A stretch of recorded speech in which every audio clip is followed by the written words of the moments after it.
The rule of thumb for all of the years on energy was 3% of turnover was roughly what it cost to fuel up a hotel. And that 3% was a figure which was there for, I suppose, I'd say about 40 years. It didn't change. It was always about 3%. And with the whole change in the economy, and with all the changes that happened, we saw the fuels cost rise on a continuous basis. And it's now running at around 6.7% of turnover. And turnover has dropped in the hotel industry all around. And it looks like it's set to drop even more because we have a kind of a, I suppose you'd call it a zoo type system in the hotel industry, as we put it mildly. We have the three biggest hotel groups in the country now are mostly run by NAMA. And for example, the Delat group run 2 hotels in our area, and they're in NAMA.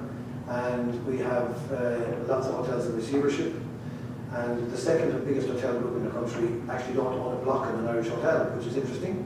They're an American company. And the Weisberg group, they operate hotels for a fee. Now, they get paid a fee for running the hotel, and then the bank keeps sending them the money to keep everything going, as far as I can see. And that's the kind of the zoo which we're operating in. So, is it difficult? It's impossible, actually, and it won't last forever. And you know, you have budgets and various things that happen in the meantime. So what does that all mean in terms of energy? Well, in terms of energy, first of all, in my own opinion, I don't think that we're going to get out of recession until such time as we can try either get the horse back running again, or until such time as we start coming up with more imaginative things to do. And I think the whole energy area is one of the good and positive imaginative things that's happening. So from our point of view, I think we should try to replace products in Ireland. We try to use indigenous Irish stuff, and we set ourselves a set of goals and objectives when we were trying to do this. How could we do things more efficiently for ourselves, and how could we replace product of any description with as much Irish product as possible? And from our perspective, when we developed Monart in Wexford, we went for a completely different model than is out there in the hotel industry.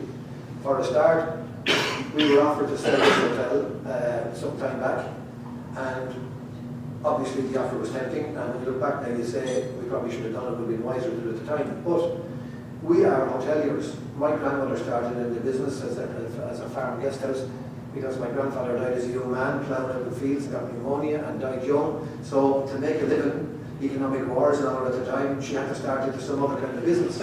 So she started into the guest house business. And it was probably one of the first farm guest houses ever in Ireland. And my mother, being a young girl, assisted her. So that was to supplement their income at the time, and times were very tough. So that was in the 20s. So right back to then, we have a trade in the hospitality industry. So it's what we do. It's like owning your own farm. Lots of fellas don't want to give away their farm. They don't want to get for it. That's their way of life. Because I have no intention to lie on the beach somewhere or going off somewhere to live in a farm time. It doesn't suit me. I missed the local under 12 hurling match, and that doesn't suit. That's my way of life, so I don't want to give that up for anything. So from my perspective, this is the way of life. So to choose a way of life, we had to find a formula for staying in the business. And to stay in the business, I sat down with my 2 sons, 2 of them who were in this place, and both of them were educated and well educated. And we said, like, what are we going to do? Because this thing is going to explode. This is not going to last. It is not going to last.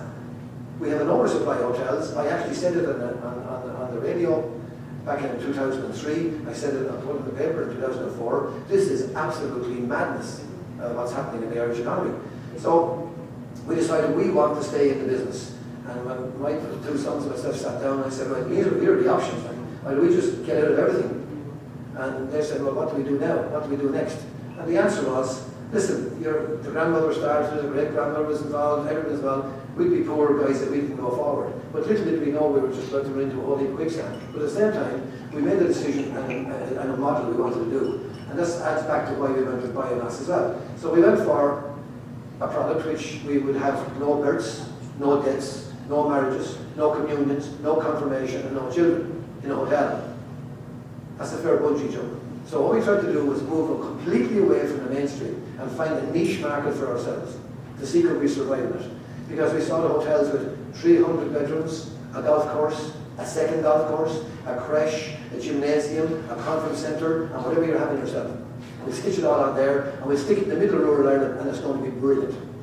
And we'll get everybody who's a judge or a major man who's making a lot of money, who doesn't want to do it, doesn't want to lose that, they'll invest, and then we'll bring in a foreign outsider to run it, and it'll be brilliant.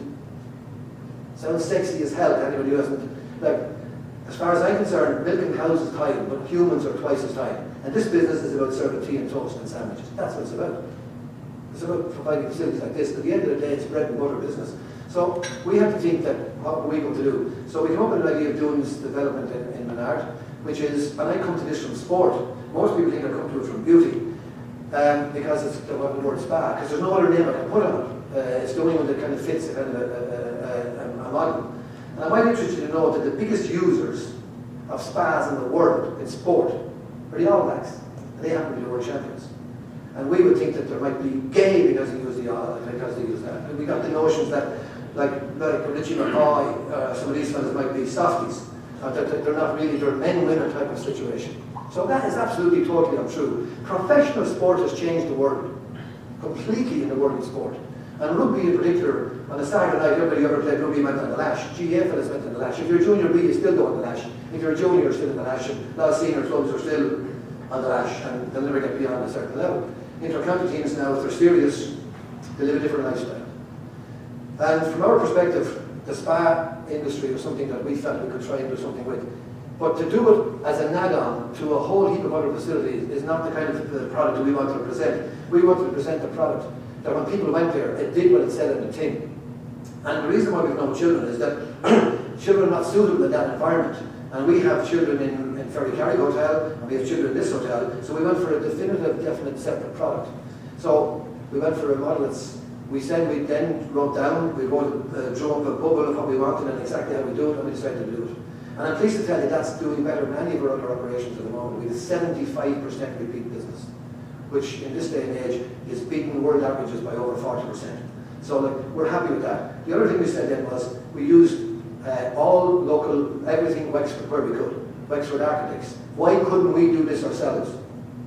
I work for Intercontinental Hotels. I work for Movenpick in Switzerland. I work for Trust House Forte. I work for the Irish Tourist Board. I'm not saying that to be boastful. That's a fact.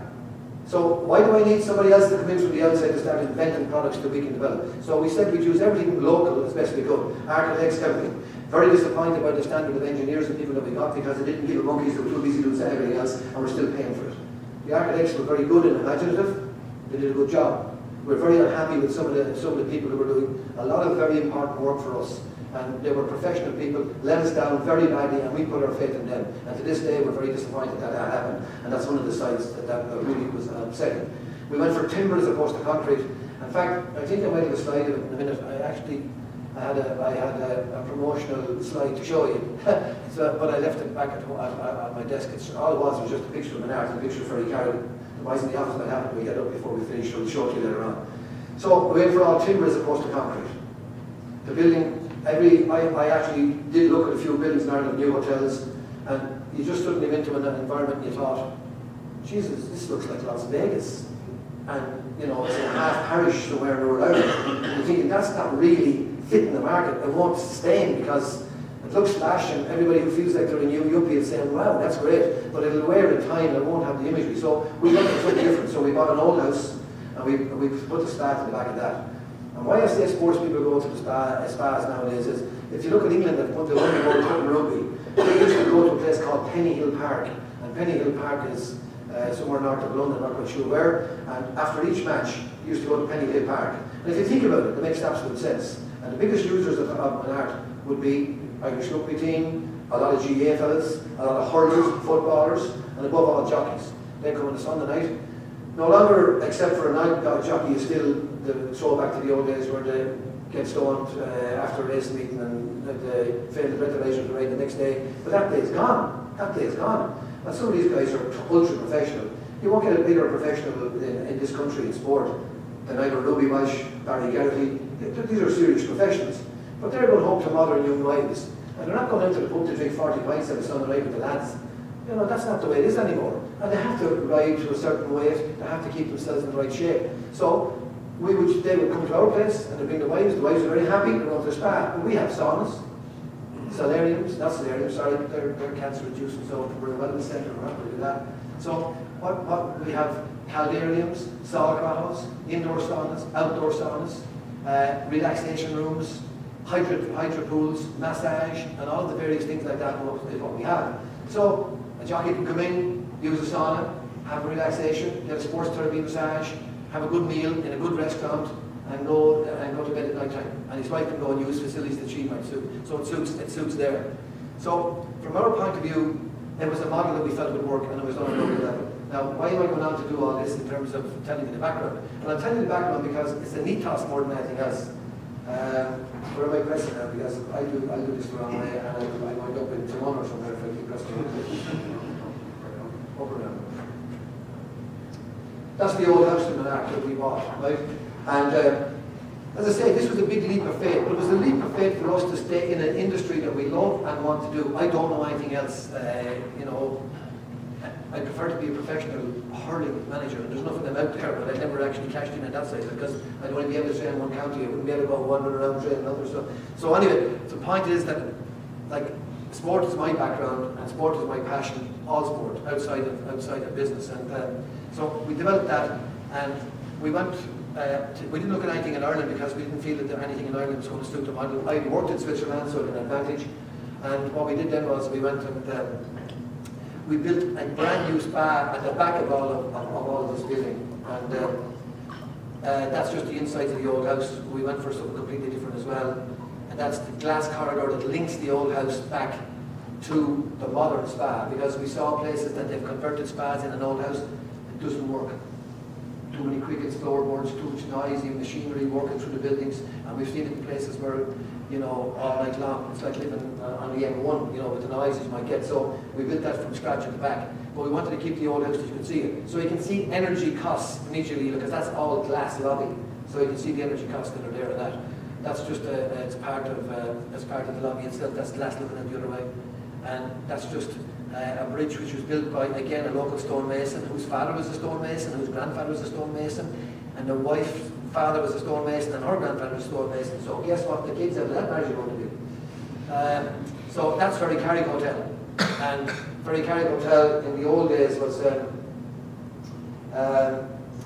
that was built in the 1960s, and we bought it, and it was a flat roof building, and that overlooks the river at Ferry Carrick. So right at the far side is the building where it's the leisure area, which overlooks the river, and at the far side is that we have the biomass boiler. So I'm leading all of this to say to you that, like, we wanted to do things local, we wanted to do sustained energy, we wanted to do something that was going to support the local economy, and that's basically what we did. So we went on the biomass model in Renard, and just want to put on my glasses here to make sure I'm giving you proper stats on this. We had a lot of teething problems at the start, as would be normal, and the teething problems were difficult, and we didn't go to the Ferry Carrick model until we had really gone through the model of the biomass boiler in Monarch extensively, until we got to know it ourselves as a product. And one of the things that I'd say to you is that we didn't buy units at the start. We wanted to see how it worked ourselves, see how we could work it, and it led us to all sorts of ideas. Like, you were looking at the quality of timber, you were looking at the quality of the wood chip that you were getting, and I can tell you now, if the quality of the wood chip is not good enough, forget about it.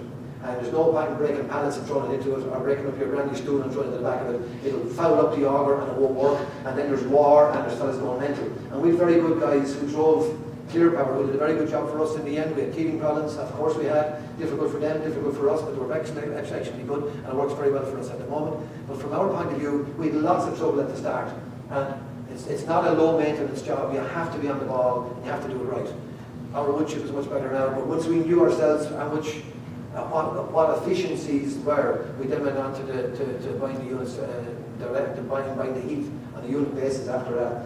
So it's been very cost efficient. In Ferry Carrick Hotel, which is that one, we are saving 35% on our fossil fuels and energy. That's what we're saving at the moment. Now what have I done? Yeah, I'm okay now, aren't I? I'm just going to show you an article. It doesn't matter. Within an art model, I'm allergic to these unless As I say in agriculture, we're following tractors. I can't follow computers at the moment. So I can, but not as well as these days. But from the Monarch model, actually, when we put that in there, we actually have saved 50%. And at a time when 6.7% your energy costs, that's enough, we save 50%. We haven't had the gas on to heat anything this year so far. Now it's early days yet, the weather's been good. And we only hit the gas when we have very, very low temperatures. So it's a major saving for us. And particularly since we're driving a spa, that's a heavy user of fuel. So that's where it worked very well for us. A supply of good wood chip is ideal for us. Somewhere between 19 and 22% moisture is what we're being told by my own people down there. If it goes over that, the moisture content is too high. That's not good. That causes all sorts of problems. It causes tinkering. It causes all sorts of stuff. So the idea of saying you don't try it out properly is just not good, and it causes trouble between ourselves. Our lads have been known to be wrestling fellas with tractors around the lobby and around the yard. They've come to boxing matches practically over the state on fuel. Honestly, I'm serious. Because these guys are there on Friday, Saturday and Sunday. The guys got away with the tractor, leaving us with heap of wet rubbish is no use to us. And that doesn't happen anymore. And it's just at the start you get these teething problems. And I suppose if you're trying to get wood chip and it's not dry enough, somebody's going to take a chance on something. It'll always come back to bite you in the bum if you do it, because it does cause problems in the machinery and the ground. You need a good backup service, and at the start with us, with this thing being rolled out around the place, the backup service was very, very important to us. And yes, we would have had teething problems, but listen, that's understandable. You know, we understand that business is business, and there are teething problems. But everyone worked hard to get to grips with it. We had obviously personality clashes between ourselves and other people. These things happen. That's life. That's business. We're grown adults. We get over it. We did get over it, and it's worked very well. So we need a good backup service. That is absolutely imperative. As regards the ideal running temperatures, in our opinion, the minimum can be 72 degrees, and 92 degrees is where you get very good output. And that's something that we need to get. And we can't get that with a good top-class service and with a good quality wood chip. We can't get that efficiency. And that's not good for the supplier, and it's not good for us if we don't get that efficiency.